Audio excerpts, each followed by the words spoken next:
What is the deeper symbolism of Netflix's new mega-hit adaptation, Three-Body Problem? The book on which the show is based is famous for leaning hard into the science aspect of sci-fi, creating an engaging but incredibly dense work. The Netflix series streamlines some of the story's more confusing aspects, but it still takes us on a wild ride and leaves us with more questions than answers. And when you know your planet is doomed, what is the solution?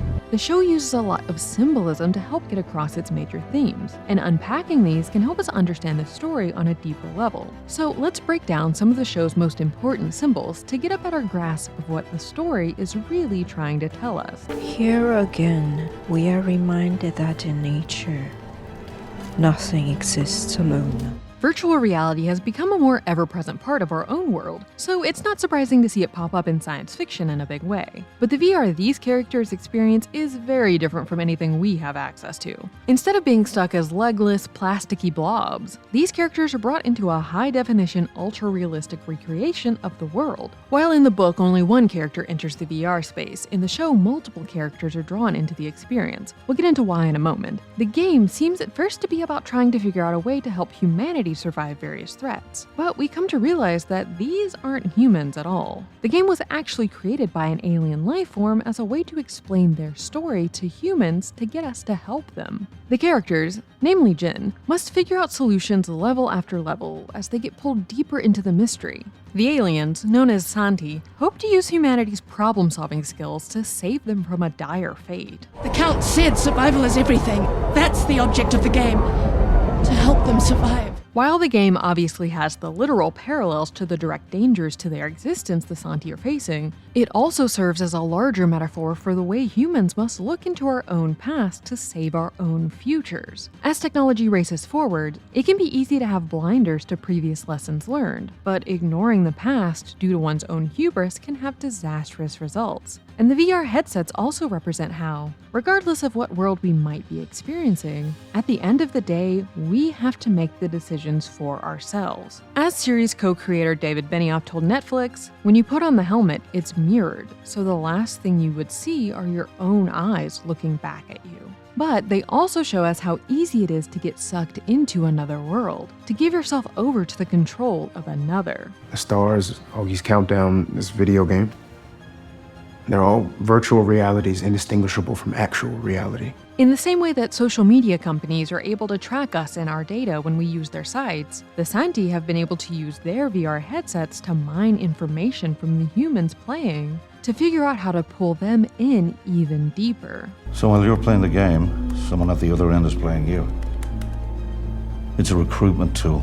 They're going after our best and brightest. Then there's that titular issue, the three-body problem, an actual theoretical problem that arises in physics that basically boils down to two bodies are stable and chill, three bodies lead to chaos at random. This is a literal problem for the Santi. Their world is trapped in the orbit of three suns, leading to constant havoc. They only have so long to build up their civilizations before one or more of the suns affects the climate, and gravity, and just about everything else, in such a major way that everything is destroyed and must be rebuilt anew. This is the issue that the Santi have sought the humans' help with. These suns also serve as an important symbol for the chaos and destruction that can come from too much unrestrained power. Our sun provides us with everything that makes life possible, and the Santi's three suns do the same. But they are also the source of great suffering because they are so incredibly overpowered and out of control. The same things that give us power are often also what sow the seeds of our destruction if we're not careful.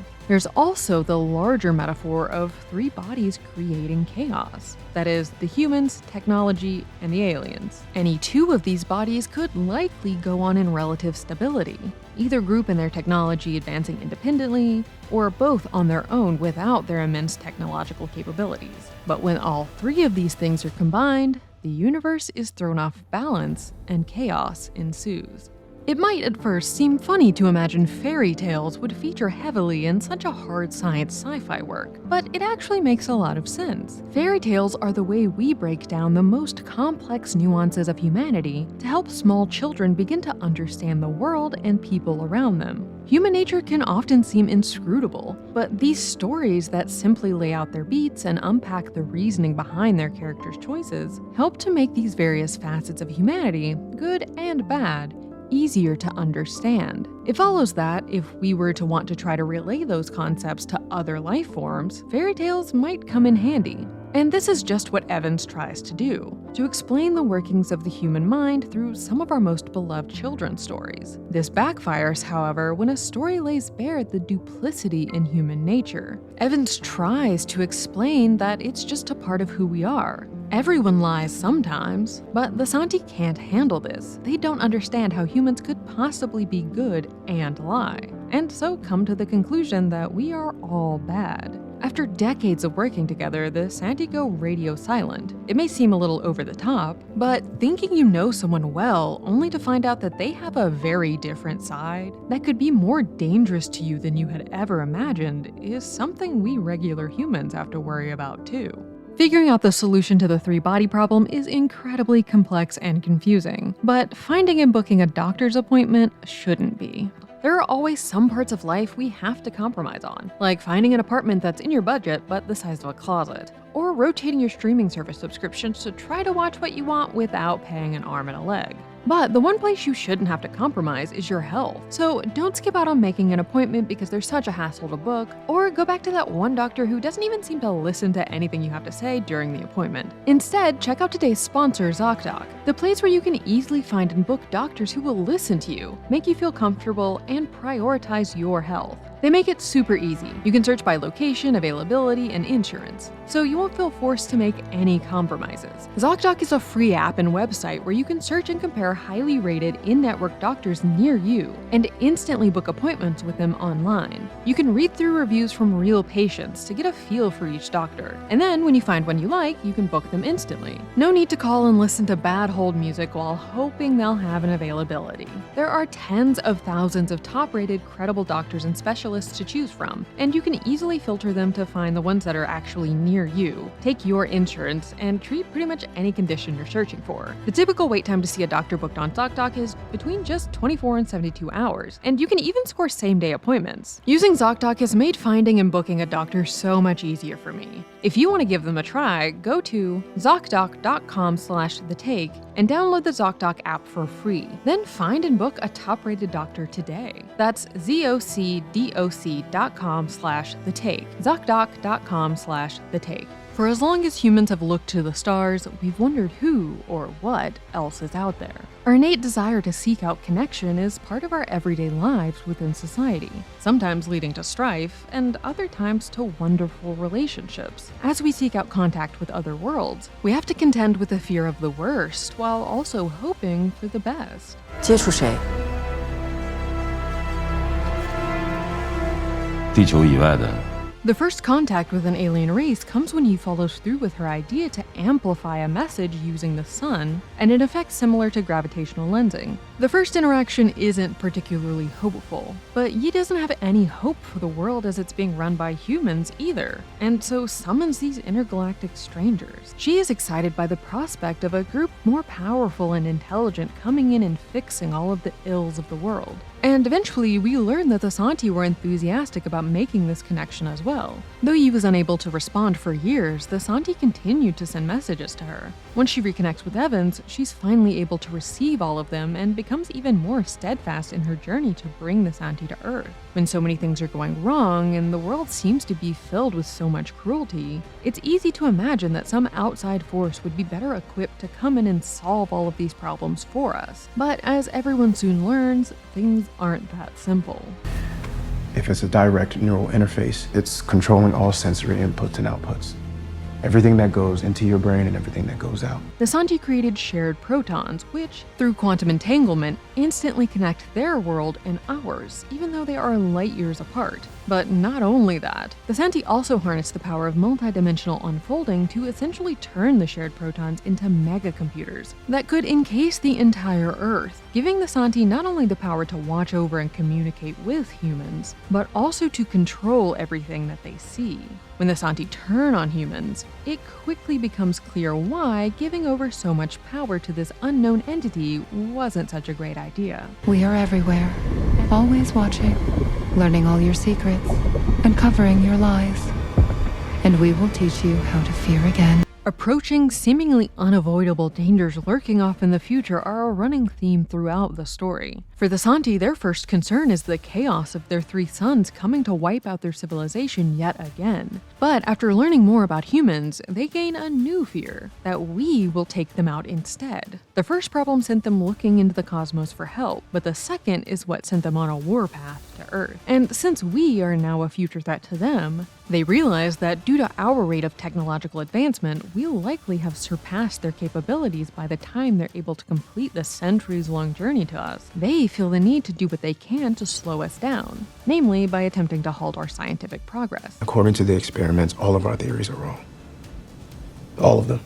All of the physics of the past 60 years is wrong. They seek to foil our progress by filling our brightest scientists with the fear of an unavoidable dark future. There are a rash of scientists taking their own lives because the Santi have given them countdowns to when they have to stop their work or see the world end. With one scientist so desperate not to see this that he gouges out his own eyes. Augie too sees a countdown that is confirmed to not just be a trick her mind is playing, when the entire universe winks the time code back to her. But the biggest looming threat is in fact man's inhumanity to man. Existential dread about the horrors of our world and the even worse possibilities that could be to come is what kicks off the cosmic connection in the first place. And we can see how this fear is used to justify horrifying things in the name of the greater good. When Augie is convinced to use her nanofiber technology to destroy the Judgment Day ship and everyone on board to enable the good guys to gain access to the logs of the communication with the Santi.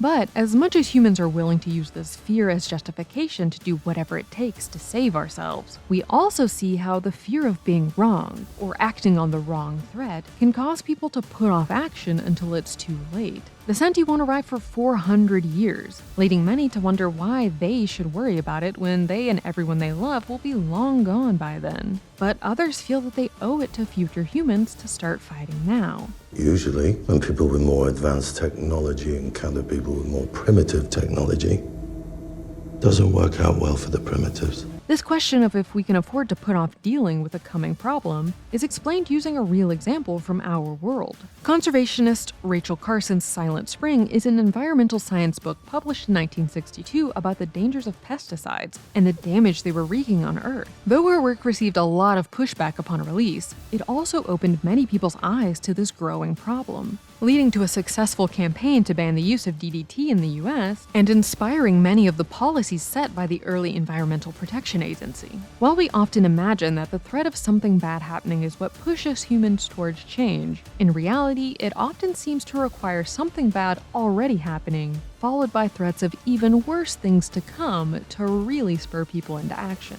An underlying theme of the story is the power of the collective. They've lived on in you. If you survive, they've survived. Wang from the book is split into 5 different characters to help tell a more broad story, but also to help highlight this idea. Each of the 5 main characters is incredibly bright on their own, but they must work together to solve the biggest problems. And sometimes even that isn't enough to fix things. But we also see how a group mindset can be used for nefarious purposes right from the start, as the story opens with a professor, who we learn is Ye's father, being murdered during the Cultural Revolution for teaching counter-revolutionary material.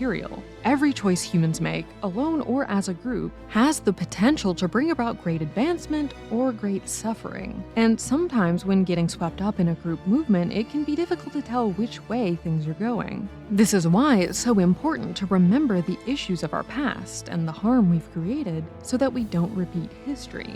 We're also presented with an opposing concept at the end of Season 1 with the introduction of the wall facers, people who must work alone, within the confines of their own minds, solutions, to try to solve the world's problems. But being cut off from the rest of humanity, unable to work through their plans with others, isn't likely to birth a solution. Because, as the show continually reminds us, what makes humanity so resilient is our ability to work together to survive. It is, in fact, this very resilience that the Santi at first sought out, and now hope to extinguish. Our ability to adapt and overcome and endure. And if humanity has any hope of making it through the coming threat of the Santi, it's this communal power that they'll need to lean into.